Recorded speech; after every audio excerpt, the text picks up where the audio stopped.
Ahora procederemos a crear nuestra primera base de datos utilizando la metodología llamada Code First, donde vamos a crear nuestros modelos de datos en los cuales luego Entity Framework tomará para mapearlos y convertirlos en tablas en nuestra base de datos.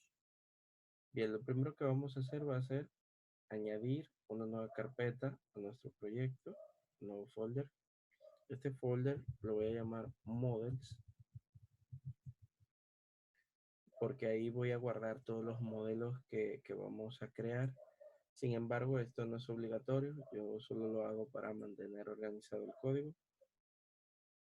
Le vamos a dar a añadir y vamos a añadir nuestra primera clase que va a ser nuestro primer y creo que único modelo para este primer ejemplo. Vamos a hacer una clase llamada ciudad que básicamente va a representar los datos de cualquier ciudad. Vamos a crear un par de propiedades. La primera propiedad que vamos a crear va a ser una llamada ciudad ID. La segunda propiedad que vamos a crear va a ser el nombre de esa ciudad, que llamaremos ciudad, por ejemplo.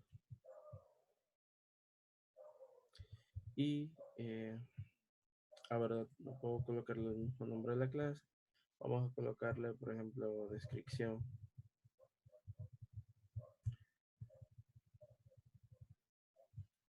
Colocamos descripción y por último, la última propiedad que vamos a hacer va a ser el nombre del país al que pertenece la ciudad, que sería país, por ejemplo. Ya, con estas tres propiedades que hemos definido, es más que suficiente para este ejemplo. Entonces, ¿qué estamos haciendo aquí? Estamos definiendo nuestro modelo de datos. Esto significa que en este modelo de datos es que nos vamos a basar para crear la estructura de nuestras tablas. Cada una de estas propiedades que yo he creado acá y que aquí son simples propiedades de programación orientada a objetos, Entity Framework luego las tomará y las convertiría en los campos de cada una de las tablas, que en este caso sería una tabla llamada ciudad o ciudades, valga la aclaración. Entonces, una vez tenemos nuestro modelo de datos definido, el segundo paso que hay que realizar es agregar la clase contexto. La clase contexto es una clase modelo que va en nuestro proyecto a representar básicamente la propia base de datos. Dentro de la clase contexto van a ir creadas ciertas propiedades. Básicamente estas propiedades que vamos a crear representan las tablas de nuestra base de datos. Este es el esquema con la que se van a crear las tablas y las propiedades van a representar de la clase contexto, perdón, van a representar las tablas directamente, el contenido de las tablas ya propiamente dicho. Entonces vamos a darle a agregar, agregamos una nueva clase. Esta clase le voy a colocar por nombre contexto y le vamos a aceptar. Entonces, esta clase solamente va a tener una sola propiedad ya que solamente hemos definido un solo modelo. Entonces, esta propiedad tienen que tomar en cuenta algo muy importante. Y es que el tipo de dato de las propiedades que van a representar las tablas de la base de datos debe ser dbset, que es un tipo de dato genérico que viene con Entity Framework. Y algo que olvidaba mencionarles es que la clase contexto tiene una característica muy especial y distintiva. Y es que debe de heredar de la clase dbContext. Usted dirá, ¿por qué no la reconoce? No la reconoce porque tenemos que importar el using de Entity Framework, donde está esa clase llamada dbContext. Por eso tenemos que ir a system.data.entity para que podamos usar esta clase en nuestro proyecto. Entonces les decía que dbset es un tipo de dato genérico, por lo tanto tenemos que pasarle entre los signos menor que y mayor que el tipo de datos del que se va a formar la colección ya que eso es un tipo de colección. Y obviamente, como nuestro tipo es ciudad, vamos a llamar a esta colección de ciudad ciudades. Por último, vamos a llamar al método constructor de la clase base, que en este caso es DBContext, para que se establezca el nombre de la conexión mediante la cual se va a establecer conexión, valga la redundancia, con nuestra base de datos relacional, que para nuestro ejemplo es SQL Server.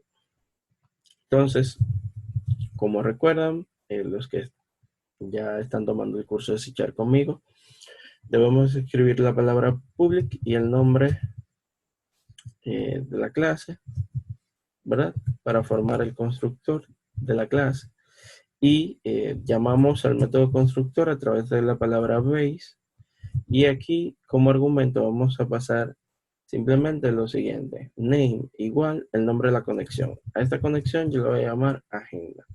Algo muy importante es que luego, como vamos a ver a continuación, ese nombre de la conexión se torna en el nombre de la base de datos que Entity Framework va a crear por nosotros.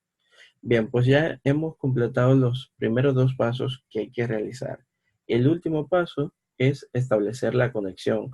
La cadena de conexión eh, es una cadena de texto básicamente que guarda información de la conexión a la base de datos, es decir, el nombre del servidor, el nombre del usuario, la contraseña, el tipo de autenticación, entre otros datos.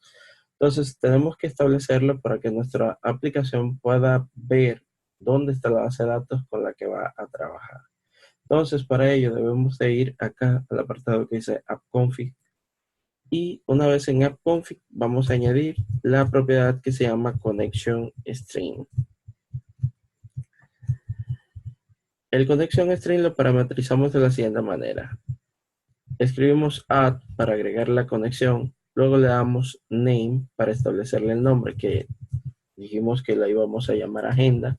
Luego se establece el Connection String, que es la forma en que se va a conectar con la base de datos, y básicamente es una línea de texto que tiene ciertos lineamientos, tiene ciertos parámetros que deben de dárseles un valor. El primero de esos parámetros es la propiedad data source, que debe establecerse, en este caso, con el nombre del servidor al que nosotros queremos conectar. En mi caso, yo estoy utilizando SQL Server de manera local, por lo que puedo colocar acá localhost o simplemente escribir un punto. Ambas opciones, como ustedes los consideren. Entonces, el siguiente parámetro es el Nitia Catalog, que básicamente se trata del nombre de la base de datos que dijimos que se va a llamar agenda. Y por último, el Integration Security,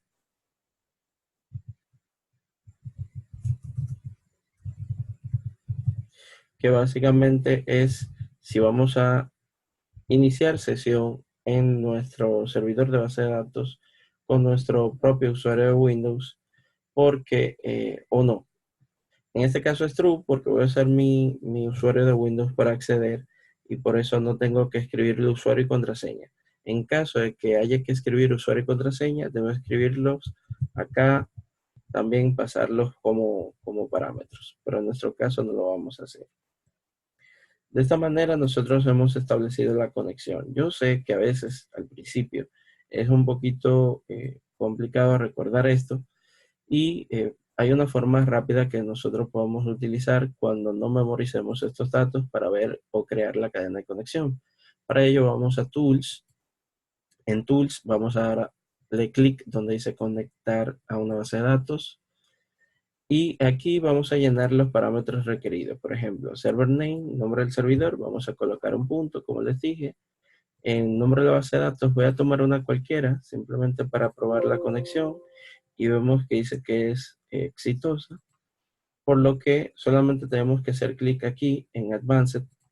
Y acá abajo, fíjense que tenemos creada nuestra cadena de conexión de manera automática solamente la tenemos que copiar y pegar en nuestro lugar de destino. Por último, el último parámetro es el provider name, y básicamente se trata de especificar el namespace system data.sql client si estamos trabajando con SQL Server, como es mi caso. De esa manera, chicos y chicas, ya hemos configurado la conexión. Vamos a hacer lo siguiente, vamos a ir a Program y lo primero que vamos a hacer es importar el siguiente namespace, que es video2.models, para poder utilizar los modelos que hemos creado en la clase programas. Y aquí básicamente lo que vamos a utilizar es crear. Lo voy a hacer de la siguiente manera. En un principio no es la mejor práctica, pero vamos a crear una variable que se llame db, que va a ser igual a una instancia de la clase contexto. De esta manera, nosotros nos aseguramos de iniciar la conexión. Si la base de datos a la hora de iniciar la conexión no existe, Entity Framework se va a encargar de crearla inmediatamente por nosotros. Por eso este método se llama CodeFirst, porque primero escribimos el código antes de generar la base de datos. Entonces, aquí básicamente es lo único que voy a hacer, generar la conexión. Voy a utilizar un try and catch por si acaso ocurre algún problema al momento de crearse la conexión. Vamos a capturar ese error en pantalla. Vamos a mostrarlo aquí con un console write punto mensaje. Así podríamos estar enterados de cualquier error que ocurra al momento de establecer la conexión. Aquí yo voy a hacer un bonito funciona. Simplemente veríamos ese mensaje en pantalla y al final nuestro querido console read key, para que el programa no termine hasta que presionemos una tecla. Bien, recapitulamos. ¿Qué hay que hacer en primer lugar para crear una base de datos usando CodeFirst? Primero, establecer nuestro modelo o modelos de datos que vamos a crear. Una vez hemos creado nuestro modelo, que en nuestro caso fue ciudad, que como ven es una clase convencional que solamente tiene propiedades, procedemos a crear nuestra clase contexto, que es una clase que hereda de la clase dbContext que está en System Data Entity, y básicamente creamos tantas propiedades dbset como modelos de datos nosotros tengamos, y aquí me acabo de dar cuenta oportunamente de un error. Ciudades, perfecto. Y llamamos al método constructor de la clase base, que en este caso es dbContext, repito, para establecer el nombre de la cadena de conexión que vamos a establecer. Una vez hecho eso, solo tenemos que agregar la cadena de conexión y todo debería estar funcionando sobre ruedas. Vamos.